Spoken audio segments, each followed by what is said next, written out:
ભરૂચના Reva social and sports charitable trust સહિતની સંસ્થાઓના સહયોગથી રેવા મેરેથોન 2.0નું આયોજન કરવામાં આવ્યું હતું, જેમાં 3500થી વધુ દોડવીરોએ ભાગ લીધો હતો.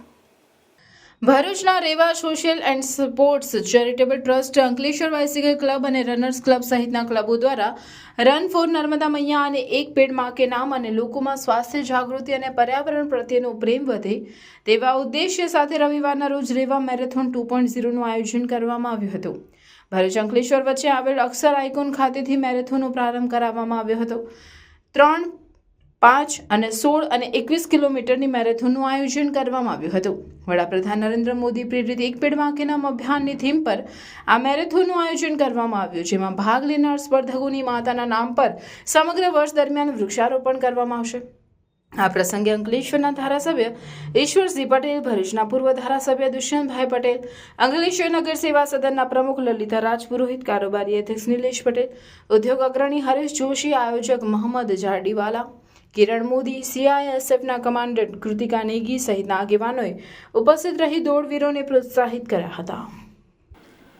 જે આયોજકો છે એમણે પર્યાવરણ એટલે નર્મદા બચાવ અને એક પેડ માં કે નામના એક બહુ સુંદર આદેશ સાથે જે આજે આયોજન કર્યું છે ખરેખર અભિનંદનને પાત્ર છે. બધી જ વસ્તુ આપણે જોઈએ તો બચાવમાં આવી ગઈ છે. સેવ વોટર, સેવ એટમોસ્ફિયર, સેવ લેન્ડ, બધું જ. તો આવનારા ભવિષ્યને આપવાના શું છે એ સૌથી મોટો પ્રશ્ન જ છે. પણ જ્યારે આયોજકોએ આ આટલું સુંદર આયોજન કર્યું છે અને પાર્ટિસિપન્ટ્સે ભાગ લીધો છે, ત્યારે એટલું ચોક્કસ કહીશ કે હારા વો નહીં જો કભી જીતા નહીં, હારા વો હૈ જો કભી ખેલા નહીં. એટલે જેટલા પાર્ટિસિપન્ટ્સે ભાગ લીધો છે એ તમામને અભિનંદન આપું છું અને આયોજકોને આ ખૂબ સુંદર આયોજન કરવા બદલ અભિનંદન આપું છું.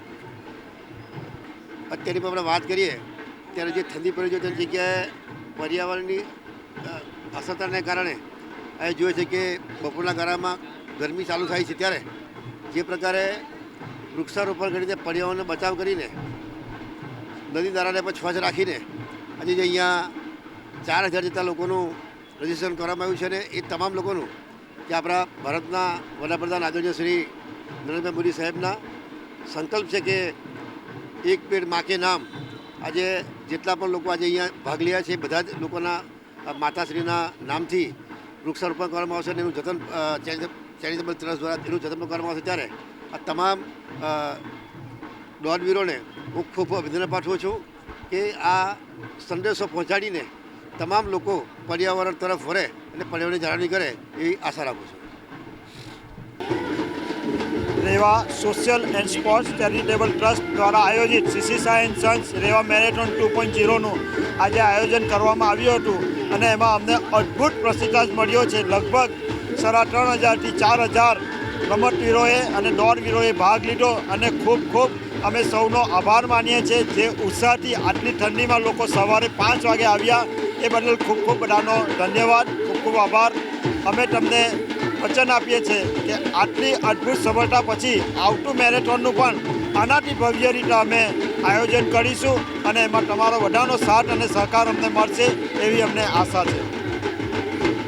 દયાથી દ્રવીભૂત જગદાનંદ કારણીમાં નર્મદાના પાવન તટે માતૃશ્રી શાંતાબેન લખમીશભાઈ સોની પરિવાર દ્વારા કારતક વદ આઠમ તારીખ 23મી નવેમ્બરથી કારતક વદ તેરસ 29મી નવેમ્બર દરમિયાન શ્રીમદ ભાગવત સપ્તાહ જ્ઞાન યજ્ઞનું આયોજન કરવામાં આવ્યું છે, જેનો સમય સવારે 8 થી 1 વાગ્યા સુધીનો રહેશે. વ્યાસપીઠ પરથી લલિયાણા કચ્છના અજય પ્રસાદ મનસુખ પ્રસાદ રાજગુર તેઓની રસાળ શૈલીમાં ભાગવત કથાનું રસપાન કરાવશે. ભાગવત કથા શ્રવણનો લાભ લેવા સૌ ભાવિક ભક્તોને ભાવભર્યું આમંત્રણ. સ્થળ શ્રી રેવા સંગમ તીર્થધામ બમલેશ્વર વિકાસ મંડળ, વવરનાથ મહાદેવ મંદિર, બમલેશ્વર, તાલુકો હાંસોટ.